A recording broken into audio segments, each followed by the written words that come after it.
네, 여보세요? 전 LH신문의 신도심 기자입니다.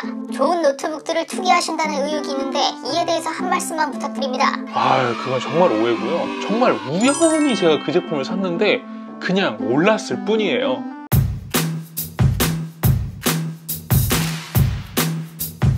안녕하세요 여러분들, 티라노입니다. 요즘 데스크탑 시장에서 아주 그래픽카드 가격 때문에 난리도 아니죠. 저도 진짜 오랜 기간 컴덕질을 해왔지만요, 요즘 같은 난리 생난리는 생전 처음입니다. 실제로 여러분들이 많이 구매하시던 메인스트림 라인업을 좀 보면요, 과거에 한 20만원 후반대에서 30만원 정도에 팔렸었던 1660 슈퍼 같은 제품들이요, 지금은 60만원 정도나 하고요. 슈퍼 라인이 나온 이후부터는 거들떠도 안 봤었던 GTX 1650 같은 제품들이 지금 한 40만원씩 합니다. 상황이 이렇다 보니까요, 최근에는 가격 인상폭이 그나마 조금 덜했었던 게이밍 노트북 쪽으로 많이들 눈을 돌리시는 것 같던데, 근데 또 이게 막상요, 직접 구매하실 때가 되잖아요. 그러면은 못생기고 육중한 애한테는 눈이 잘 안 가게 되어 있습니다. 그래서 제가 오늘은요, 그 고민을 싹 해결해줄 저전력 노트북용 외장 그래픽 카드 벤치를 하나 가져왔습니다. 자, 오늘은 벤치만 딱 진행을 하고 요거에 대한 평가만 하고 바로 끝낼 거라서 굉장히 짧을 걸로 예상이 되거든요. 오늘은 진짜 10분컷 가능하겠죠? 자, 준비하시고요, 바로 시작합니다. 일단 재밌는 얘기부터 한번 시작을 해보도록 하겠습니다. 여러분들이요, 저전력 노트북에 들어가는 그래픽 칩셋 중에서 하나가요, 아까 제가 잠깐 언급을 했었던 현재가가 40만원씩에 팔린다는 GTX 1650, 이 제품과 동일한 칩셋을 기반으로 만든 녀석이라는 사실을 알고 계신가요? 아마도 모르는 분들도 꽤 있으셨을 것 같거든요. 그 제품은 바로 지난 2020년 11월경에 국내에서 처음 선을 보인 엔비디아의 MX450입니다. MX450이 GTX 1650 기반이라고? 이런 생각이 드시는 분들이 있죠. 그런데요, 이게 사실이 맞습니다. 데스크탑용 GTX 1650에 들어가는 튜링 아키텍처 기반의 TU1117 칩을 기반으로 설계가 된 제품인데요, 보시다시피요, 쿠다 코어 숫자도 동일한 것이 데스크탑에서 보던 그 녀석과 기본적인 맥락이 비슷합니다. 다만 노트북에 사용해야 되는 엔트리급이라는 제품에 걸맞게 팀키를 방지하기 위해서 여러 가지 좀 장치를 마련을 했는데요, 일단 데스크탑 GTX 1650의 메모리 대역폭을 반토막을 내고 GPU의 클럭 스피드, 메모리 클럭, VRAM의 양, 기능 등을 마이너하게 조금씩 조정을 해가지고 어떻게든 좀 급을 나눴습니다. 조금 치사하게 급을 나눈 부분이 있긴 한데요, 요거는요, 제가 마무리를 할 때 다시 한번 설명을 드리도록 하겠습니다. 그리고 하나 더 특이한 점을 좀 설명을 드리자면요, 데스크탑 버전의 GTX 1650과 마찬가지로 VRAM을 GDDR5와 GDDR6 모두 사용이 가능하기 때문에 요거 제품을 고르실 때요, VRAM 타입을 반드시 좀 체크를 하셔야 됩니다. 여러분들도 전부 다 아시다시피 데스크탑의 GTX 1650이요, D5 버전에서 D6 버전으로 넘어온 다음에 성능이 완전 떡상했었거든요. 이따가 조금 보여드리겠지만 제가 구입한 이 제품은 D6 버전이 적용이 되어 있기 때문에요, 제 영상만 딱 보신 다음에 MX450 괜찮은데? 이런 생각으로 그냥 딱 MX450만 체킹을 해서 구입을 하시면은 혹시라도 그 안에 D5가 들어가 있으면은 제가 보여드린 이 제품과 성능이 전혀 다를 수가 있거든요. 그러니까 그거는 반드시 확인을 하셔야 될 것 같습니다. 그 밖에 공정은 12나노고요, TGP는 25W, 그리고 PCI 익스프레스 4.0을 지원을 합니다. 엔트리 모델의 PCI 익스프레스 4.0이라니 세월이 진짜 많이 변한 것 같습니다. 그죠? 자, 이제 여러분들께 벤치 결과를 보여드릴 텐데요, MX450 같은 경우에는 어차피 노트북에만 들어가는 제품이기 때문에요, 테스트에 사용된 노트북 정보를 조금 알려드리도록 하겠습니다. 제품은 레노버 아이디어 패드 슬림5 15ITL 프리미어 i5 제품입니다. 인텔 타이거레이크 i5 1135G7이 탑재가 되어 있고요, 램은 온보드 3200에 8GB 듀얼 채널입니다. 그리고 쿨링 솔루션은요, 트위트 파이프 원팬으로 구성이 되어 있습니다. 때문에 제가 예전에 타이거레이크를 사용한 다른 제품에서도 한번 언급드린 적이 있었는데, 지금 이 정도 쿨링 솔루션, 트위트 파이프 원팬이잖아요. 그러면은 i5 1135G7 딱 CPU 하나만으로도 쿨링 솔루션을요, 전부 다 쓰고도 열이 남아도를 정도로 열이 많기 때문에 MX450이 탑재된 제품 중에서는요, 요것보다 쿨링 상황이 조금 나은 제품 같은 경우에는 얘보다 더 나은 성능을 보여줄 수 있다는 점은 참고하셔서 보시면 될 것 같습니다. 그리고 마지막 가장 중요한 걸 빼먹을 뻔했네요. 요 녀석이요, MX450 GDDR6 2GB 버전의 외장 그래픽이 탑재가 되어 있습니다. 자, 이제 결과 보시죠. 일단 3D 마크 타임스파이입니다. 그래픽스 코어는 2145포인트를 마크를 해주는데요. 점수로는 MX350과 노트북용 GTX 1650 사이에 점수를 보여주고 있습니다. 다음은 파이어 스트라이크예요. 그래픽스 코어 5205포인트로 역시나 타임스파이 점수와 마찬가지로 GTX 1650보다는 MX350 쪽으로 조금은 더 가까운 모습을 보여주고 있어요. 자, 이제 여러분들이 기다리셨던 게임 테스트도 보여드리도록 하겠습니다. 게임 테스트는 총 11종을 준비를 했고요. 여러분들께서 그냥 보시면 수치가 감이 잘 안 오실 것 같아서 옆에 XE Max 외장 그래픽으로 테스트한 영상도 같이 붙여드릴 테니까요. 요거는 참고를 하시면 될 것 같습니다. 물론 제가 저번에 올려드렸었던 스위프트 3X 영상을 보신 분들 같은 경우에는 이게 무슨 외장 그래픽이야 이렇게 생각을 하실 수도 있겠지만 다른 외장이랑 비교를 하라고 넣어드린 게 아니에요. 그냥 요거는 내장이라고 생각을 하시고 비교를 해보셔라 요런 의미로 넣어드렸으니까요. 그렇게 생각을 하시고 한번 비교를 해보시면 될 것 같습니다. 자, 이제 게임 테스트 보시죠. 먼저 롤입니다. 1080p 풀옵션 기준이고요. 평균 110프레임, 하위 1% 프레임, 약 70프레임 정도로 측정이 됩니다. 기본적으로 옵티머스 모드로 동작을 하고 있기 때문에 MX450과 XE 그래픽스가 적당히 템포를 조절을 하면서 동작을 하고 있어요. 이 노트북 같은 경우에는요 60Hz짜리 디스플레이가 탑재가 되어 있기 때문에 프레임 드랍 체감이 좀 어렵긴 하지만 XE Max를 활용을 했을 때보다 오히려 하위 1% 프레임이 소폭 떨어지는 모습을 보여주고 있죠. 근데 이거는 조금 걸러서 보셔야 되는 게요. 원래 롤 자체가 외장 그래픽과 내장 그래픽을 동시에 사용하는 옵티머스 모드로 동작을 할 때는요 살짝 내장 그래픽 쪽에 무게중심을 주면서 외장 그래픽의 성능을 오히려 제대로 못 빨아먹는 그런 특징이 있는 게임입니다. 뭐 그런 기준에서 봤을 때는요 요만하면 평타 정도는 된다 이런 정도로 생각을 하시면 될 것 같습니다. 다음은 발로란트예요. 1080p 풀옵션 훈련장 기준이고요. 평균 130프레임, 하위 1% 프레임이 약 100프레임 정도로 찍힙니다. 확실히 점유율이 좀 더 나오죠. 옆에서 XE 그래픽스도 보조를 잘 쳐주고 있는 것 같고요. 요것과 동일 조건에서 테스트를 했었던 르누아르 내장 같은 경우에는요 평균 프레임 기준으로 봤을 때 60에서 70프레임 정도가 한계였기 때문에 인텔 내장이던 AMD 내장이던 간에 내장 그래픽과는 더블에 가까운 프레임 격차를 보여준다고 말씀을 드릴 수가 있을 것 같습니다. 자, 다음은 오버워치입니다. 옵션은 낮음에 수직 동기화 오프, 렌더링 스케일 100 기준으로 측정 시에요. 평균 120프레임대, 하위 1%는 50프레임대 중반을 마크를 해줍니다. 원래 60Hz 모니터에서 내장으로 플레이를 하는 경우에는요 프레임 드랍이 굉장히 심한 편이기 때문에 저 같은 경우에는 요거 한 판 플레이를 하고 나면은 약간 울렁거리는 느낌이 나는 편인데 지금 요 제품으로 플레이를 하니까요 하위 1%가 지금 거의 최대 주사율에 맞춰서 나오는 편이라 60Hz 이상은 어차피 이 화면에서 보여지지가 않잖아요. 그래서 요게 이제 프레임이 오르락 내리락 하는 게 눈에 안 보여서 그런 건지 굉장히 속이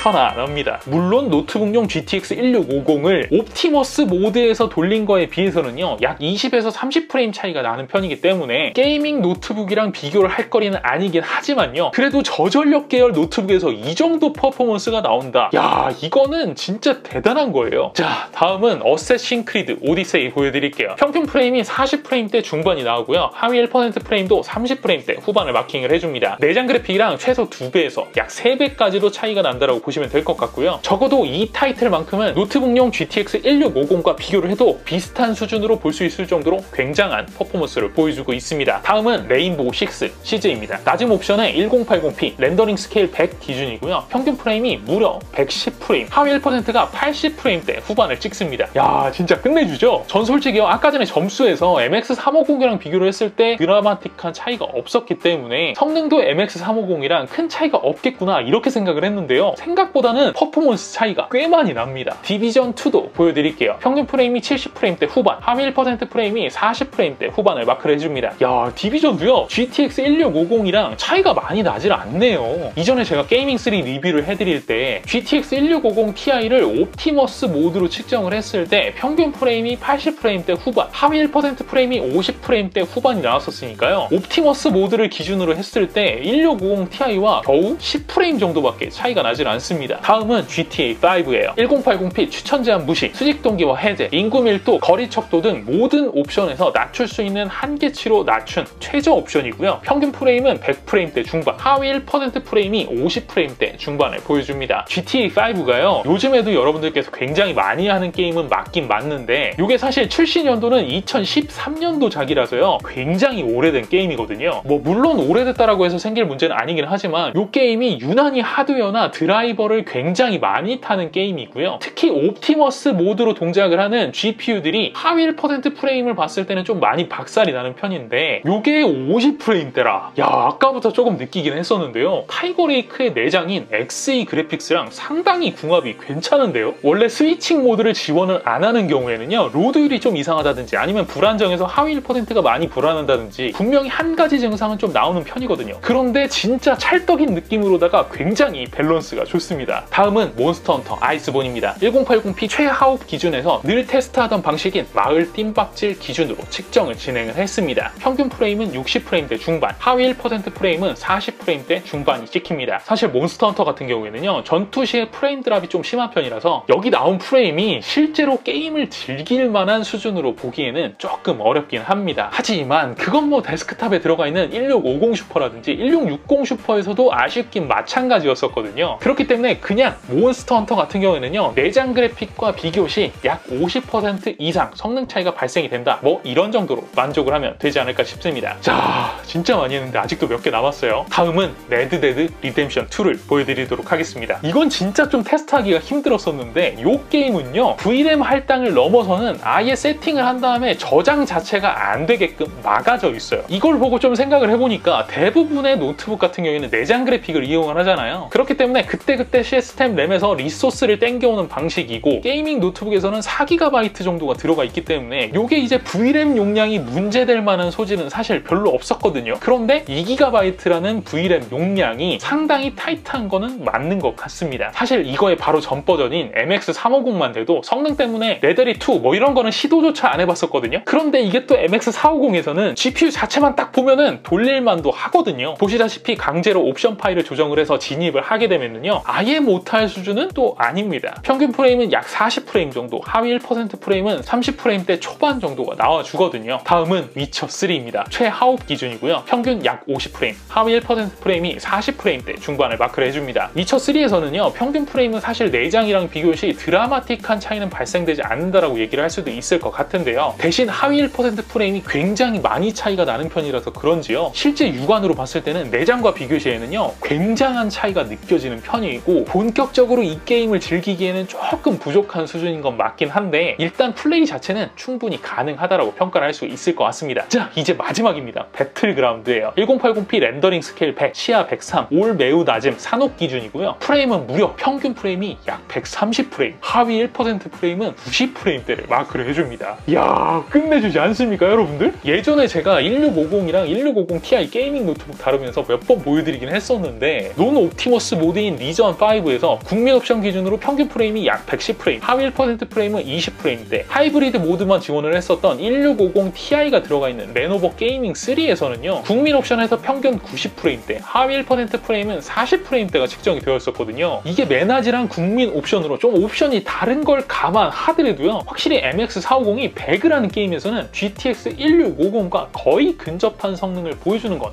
팩트인 것 같습니다. 제 생각에는 어차피 메모리가 GDDR6인 거는 MX450이나 GTX 1650이나 똑같기 때문에요. GTX 1650을 테스트할 때 들어가 있었던 AMD의 내장 그래픽과 여기 안에 들어가 있었던 인텔 XE 그래픽스와의 옵티머스 기능이 들어갔을 때 그 뒤에서 백업을 쳐주는 내장 그래픽의 능력이요, 약간 뭔가 인텔 쪽이 조금 더 자연스러웠다? 이런 생각이 조금 들더라고요. 자, 전체적으로 봤을 때는요, 트리플 A 게임을 제외한 대부분의 게임에서 여기에 탑재되어 있는 디스플레이의 주사율을 만족시키거나 그것보다 훨씬 더 높은 퍼포먼스를 보여줬기 때문에 개인이 컴퓨터를 사용하는 목적 중에 게이밍 비중이 약 50% 미만인 라이트한 게이머한테는요, 이 정도의 퍼포먼스다, 이거는 정말 충분한 수준을 넘어서서 굉장히 남는 수준이다, 이렇게 평가가 가능할 것 같고요. 또 하나, 아까 전에 제가 잠깐 설명을 드렸지만 여기 안에 들어가 있는 XE 그래픽스와 MX450의 이 하이브리드 능력이 너무 자연스럽고 부드럽고 영리하게 움직여가지고요, 진짜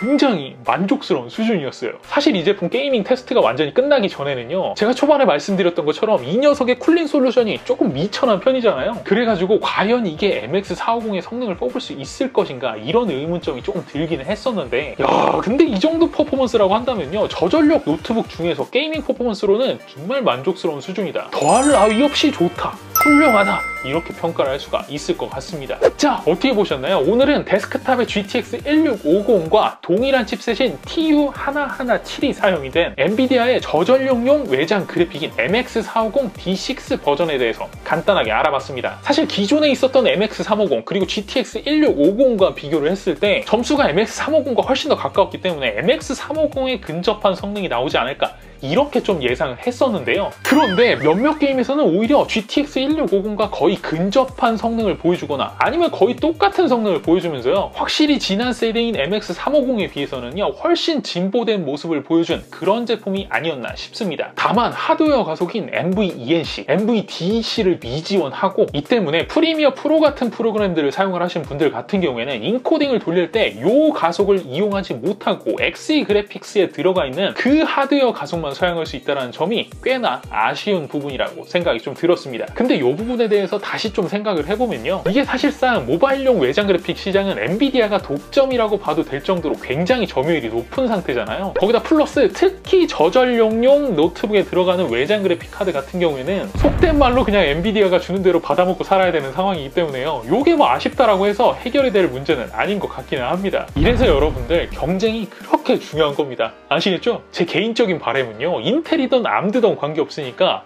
이 엔비디아의 독점 시장을 꺾을 수 있는 경쟁자가 한 명이라도 나왔으면 좋겠다는 바람이에요. 인텔, 암드 힘내요! 아셨죠? 자, 오늘 영상은 여기까지입니다. 영상 시청해주셔서 감사드리고요. 여러분들의 생각을 댓글에 주르륵 남겨주시면 제가 답변 드리도록 하겠습니다. 좋아요와 구독 그리고 알림 설정도 꼭 잊지 마시고요. 이상 티라노였습니다. 고맙습니다.